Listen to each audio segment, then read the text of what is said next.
Hello and welcome to News at this hour. I'm your host Rika Roy and this is the top story. NCP Supremo Sharad Pawar has met Mallikarjun Kharge and Rahul Gandhi.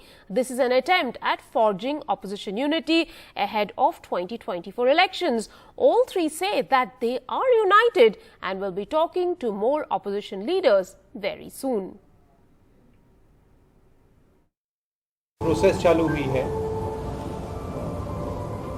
Opposition को एक करने की शुरुआत है। हम सब पार्टियां इस प्रोसेस के लिए कमिटेड हैं। मैं इतना ही कहना चाहता हूँ कि ये शुरुआत है, इसके बाद बाकी जो इम्पोर्टेंट अपोजिशन पार्टीज है, चाहे ममता जी हो, चाहे केजरीवाल जी हो, चाहे अन्य पार्टी हो, जिनके साथ अभी तक बात हुई नहीं, मगर उनके यहाँ जाकर उनके साथ बातचीत करके उनको इस प्रोसेस में आ सकते हैं तो लाने के लिए कोशिश करने की आवश्यकता है। और इसके लिए हमने से कुछ लोगों को जागरूक करके ये काम आगे ले जाने के लिए प्रयास करेंगे। बस यही आज की स्थिति है। देश में यूनिटी हम रखेंगे अपोजिशन का, और सभी मिलके आज जो घटनाएं घट रही हैं देश में, उन देश को बचाने के लिए और लोकतंत्र को बचाने के लिए और संविधान को सुरक्षित रखने के लिए और फ्रीडम ऑफ स्पीच, एक्सप्रेशन, नौजवानों के एम्प्लॉयमेंट के लिए और जो इन्फ्लेशन जैसे इश्यूज है, ऐसे सारी चीज़ों को लेकर एक जो ऑटोनोमस बॉडी का भी जो मिसयूज हो रहा है, ये सभी चीज़ों को लेकर हम एक होकर लड़ने के लिए तैयार हो गए हैं और एक एक करके हम सबसे बात करेंगे। An important and critical meeting was held with NCP leader Mr. Sharad Pawar and Mr. Kharge, the Congress president, as well as Rahul Gandhi and Mr. Venugopal, who were present at his residence. They discussed the possibility of opposition unity, not just confined to state-specific, but people like Mamta Banerjee, Kejriwal, and many others who they could be able to ensure that there was a larger political alliance to take on the BJP-led Prime Minister Narendra Modi's government in the 2024 elections. Having said that, of course, they discussed threadbare various issues from inflation to various issues that are concerning the people, as well as, of course, state-specific alliances and how it will work on the ground. The big critical question remains about whether they will be able to have this grand alliance or will it be state-specific because of the internal contradictions. Having said this, Mr. Pawar, along with Mr. Nitish and many other leaders, will attempt to reach out to more political parties to try to broad base the opposition alliance. With camera person Kanan Patra, Sunil Prabhu, NDTV. Now here's some news coming in at this hour. In the latest twist to the pilot versus Gehlot saga, Kamal Nath is playing the peacemaker. Now, Congress is attempting to diffuse the tension between these two senior leaders on your screen, Sachin Pilot and Rajasthan Chief Minister Ashok Gehlot. Congress's decision to defer give peace talks a chance. That is what the sources are telling NDTV. Now, NDTV has also accessed details of back-channel talks within Congress. Let me go over to my colleague Sunil Prabhu for more on this news at the hour. Sunil, what do we have right now? Well, as you rightly said, the fact is that the former Chief Minister and veteran Congress leader Kamal Nath has been roped in to find a solution. This after things had precipitated to a huge crisis. There was a statement from the Congress High Command which really put Mr. Sachin Pilot and isolated him completely, which finally the Congress leadership understood was being extremely harsh on Sachin Pilot. And it's in that backdrop that today there was a series of meetings between Mr. Randhawa, who's the new in charge of the state, along with Mr. K.C. Venugopal. They first met with Rahul Gandhi, then with the Congress president. Finally, Mr. K.C. Venugopal and Sachin Pilot meeting Mr. Kamal Nath to find a way forward. After a lot of deliberations, it's been decided to leave it to Sachin to find a way forward. But 2-3 aspects are definitely coming to within the party in terms of introspection. One, of course, the statement issued by Mr. Randhawa, who was cleared by Mr. Jairam Ramesh, calling those anti-corruption statements against against Vasundhara government, the former Rajasthan Chief Minister, as anti-party activities. That wasn't the correct position to have taken. Secondly, they also understand that this is a make or break election for the Congress in the state of Karnataka, and any decision that is taken will have its repercussions in the southern state. The other aspect, of course, remains that there is also a huge anti-incumbency which is facing the Rajasthan government, which is facing an election later this year. And it's in that backdrop, it's critical that both Mr. Ashok Gehlot as well as Sachin Pilot bury their differences and try to find a way forward. So at this present moment, they're deferring a decision and looking for a possible solution, a face-saving solution to ensure that things can not go out of hand, and there can be some rapprochement between Mr. Ashok Gehlot and Sachin Pilot. Right. Thank you very much, Sunil, for joining us at this hour. As Sunil has been reporting, Kamal Nath has been roped in now by the Congress party to diffuse tension between two senior leaders in Rajasthan, the Chief Minister Ashok Gehlot and there on your screen, Sachin Pilot.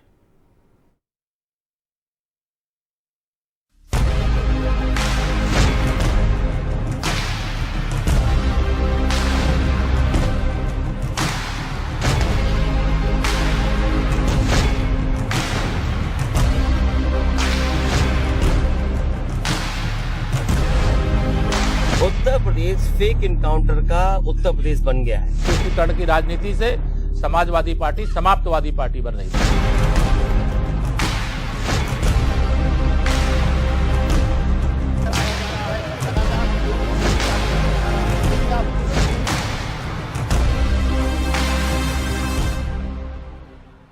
Now, in a sensational encounter this morning, former MP and gangster Atiq Ahmed's son Asad was killed in an encounter by the UP police in Jhansi. He was wanted in the brazen murder of lawyer Umesh Pal in Prayagraj in February.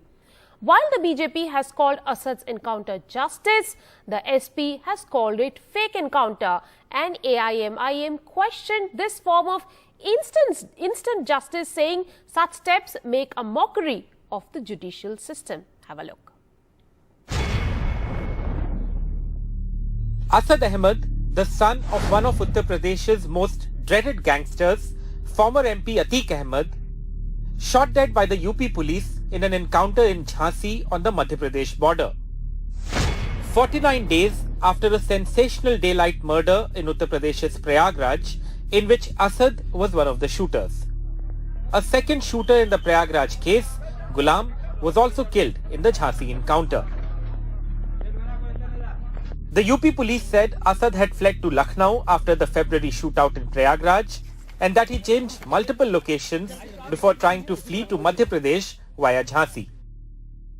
The police said 2 sophisticated weapons were recovered from Asad and Ghulam.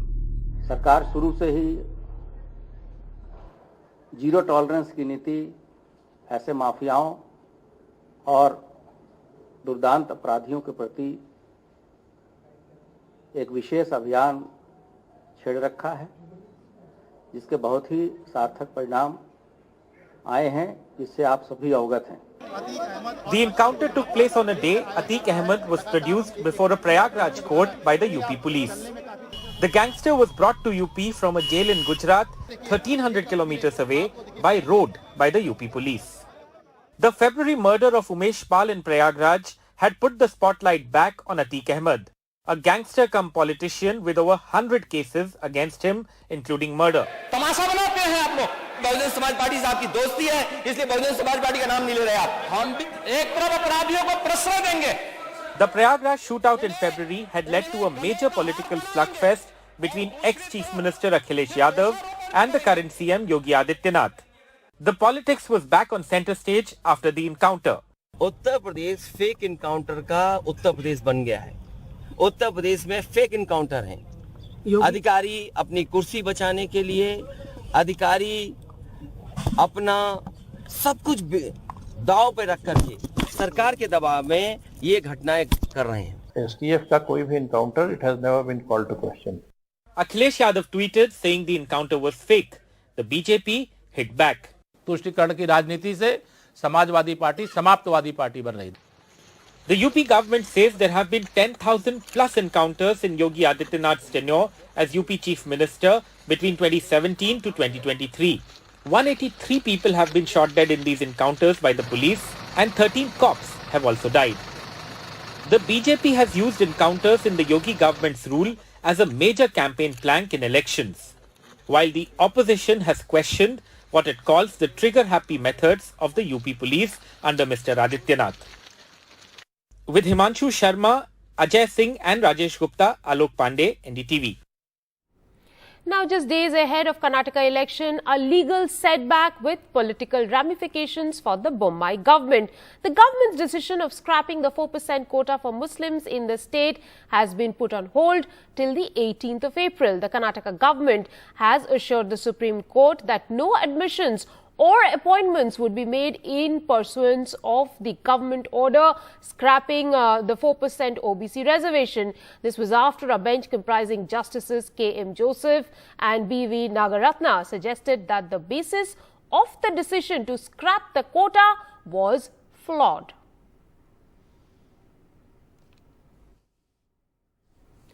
Goa police has issued a notice to Delhi Chief Minister Arvind Kejriwal asking him to appear before it on 27th of April in a case related to the illegal sticking of posters on public properties during the 2022 Assembly elections campaign. The inspector of Parnem police station issued the notice to Kejriwal under section 41A of the Code of Criminal Procedure. Under the section, police can summon a person for inquiry if there is reasonable complaint or suspicion that he had committed an offence.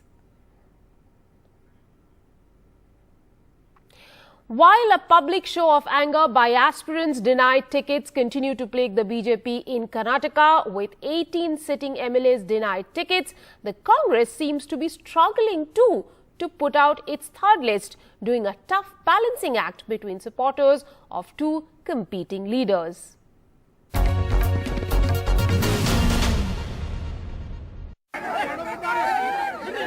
Supporters of Lakshman Savadi hooted and chased away district BJP leaders who tried to reach out and assuage the Lingayat leader who has threatened to quit after being denied a ticket. After the BJP released its second list of 23 candidates, as many as 18 sitting MLAs have been forced to sit out this election. Among them, BJP MLA Madal Virupakshappa, himself a Lingayat, is resentful that he was raided by the Lokayukta despite a Lingayat being Chief Minister. And there's more trouble with BJP MLA MP Kumaraswamy and MLC R. Shankar also quitting the party. With no candidate announced for Hubali seat yet, influential Lingayat leader Jagadish Shettar can still be hopeful. He has said he would contest even if the BJP denies him a ticket. Chief Minister Basavaraj Bommai, who went to visit Kollur Moogambika temple, could not land without some literal firefighting near the helipad. But Bommai dismissed dissent in the BJP as insignificant while pointing fingers at the Congress. ಇದೆಲ್ಲ ರಾಜಕಾರಣದಲ್ಲಿ ಚುನಾವಣೆ ಸಂದರ್ಭದಲ್ಲಿ ಈ ಕಡೆಯವರು ಆ ಕಡೆಯವರು ಈ ಕಡೆ ಬರೋ ಚಾನ್ಸ್ ಇದ್ದೇ ಇರ್ತದೆ. ಅದರ ಬಗ್ಗೆ ಏನು ಬಹಳ ದೊಡ್ಡ ಬದಲಾವಣೆ ಏನಾಗಲ್ಲ. While the BJP has announced names for 212 assembly seats, the Congress has released for 166, while the JDS has named 93 nominees. They are already shortlisted, discussed, CAC is cleared. There is no confusion. The confusion is in Bharatiya Janata Party. Now see the TV, how many people are resigning in Bharatiya Janata Party. Rebel trouble for the Congress too, as a prospective candidate for Puttur constituency reached the party headquarters along with his supporters, demanding that the party should not give the ticket to a turncoat. And there has been an Udaipur resolution saying that once a new person comes from another party, they need to be in the party, work for the party for 5 years, and only then they will be accommodated or given a ticket. JDS leader H.D. Kumaraswamy says his party was ready to welcome many into its fold and he would announce his second list soon. ಅದರಲ್ಲೂ ವಿಶೇಷವಾಗಿ ಉತ್ತರ ಕರ್ನಾಟಕ ಭಾಗದಲ್ಲಿ ಏನು JDS ಮುಳುಗೆ ಹೋಗಿದೆ ಅಂತಕ್ಕಂಥದ್ದು ಇತ್ತಲ್ಲ, ಅಲ್ಲಿ ಎಲ್ಲಿದೆ ಪಾರ್ಟಿ ಅಂತ. While there seems to be a push for new faces, it is still a party of the old veterans, while some of them threatening to quit the party. For the Congress, the third list seems to be a challenge. In fact, the nominations began today and it will end on 20th of April. The state looks set for a triangular contest. In Bengaluru with Kumar Sridhar for NDTV. A soldier has died of a gunshot wound in a military station in Punjab's Bathinda. The army said the incident has no connection with yesterday's shooting at the same military station that left 4 soldiers dead.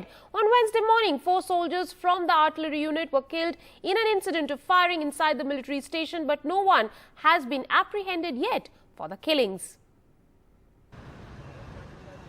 A soldier has died in the Bathinda military station just hours after 4 army jawans were killed in another unit of the same army base. The army says it could be a case of suicide and that the 2 incidents are unrelated. According to the army, the soldier posted on sentry duty died of a gunshot wound. His service weapon and a cartridge case were found next to his body. While the investigation is still underway, the army says it appears to be a suicide, reiterating that it had no connection with the killing of the 4 soldiers in the artillery unit of the base. Last night हमारे को late night एक information मिली है कि army camp के अंदर western command का एक जवान था जो ड्यूटी के दौरान उसकी एक्सीडेंटल मौत हुई. जो अभी इंसिडेंट हुआ था परसों 4:30 बजे सुबह, उस इंसिडेंट से क्या इसका कोई रिलेशन है? क्योंकि उसकी ये बिल्कुल अलग से है, ना तो उनकी यूनिट है, बहुत दूर है.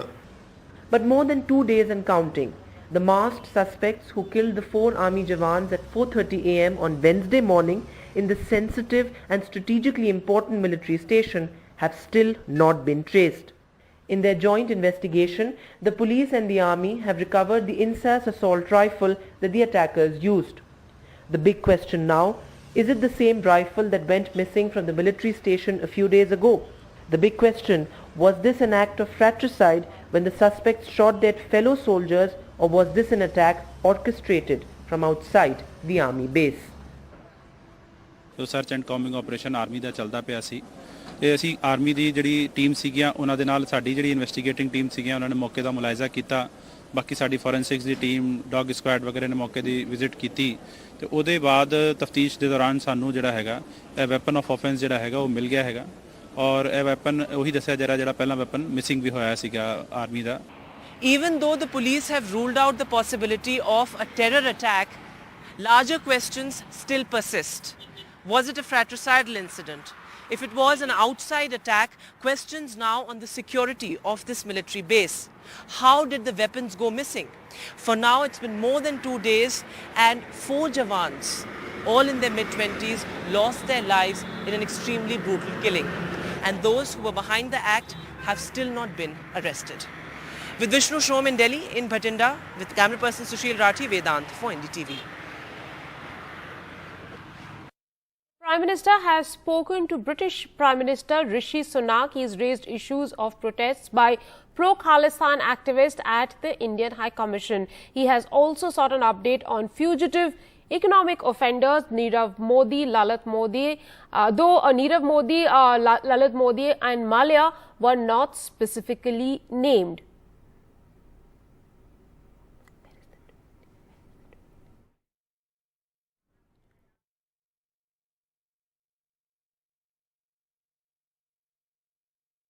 Here's the tweet from Prime Minister that in fact he sent out. He said, pleased to speak with UK PM Rishi Sunak, extend Baisakhi greetings to him and New Year greetings to the vibrant Indian community in the UK. We reviewed progress on a number of issues to further strengthen India-UK comprehensive strategic partnership, including FTA. We also agreed on the need to take strong action against anti-India elements and to ensure security of Indian diplomatic establishments in the UK. We also discussed the issue of economic offenders. Now, in some other news now, the BBC in India has been asked to provide financial details in a new probe linked to the alleged foreign exchange violations. Britain's public broadcaster had also faced a tax investigation earlier this year. The BBC's foreign remittances are being scrutinized by the Enforcement Directorate. The sources told NDTV today. Enforcement Directorate has registered a case against BBC India under the Foreign Exchange Management or the FEMA Act. The probe agency has asked the BBC to furnish its books of account and financial statements. This comes months after the Income Tax Department surveyed the BBC and sent its teams to the broadcasters' offices in Delhi and Mumbai. The tax searches came weeks after British broadcaster aired a documentary that was critical of Prime Minister Narendra Modi's leadership of Gujarat during the 2002 sectarian riots. Time now for a quick break on the show. More on the other side. Stay tuned.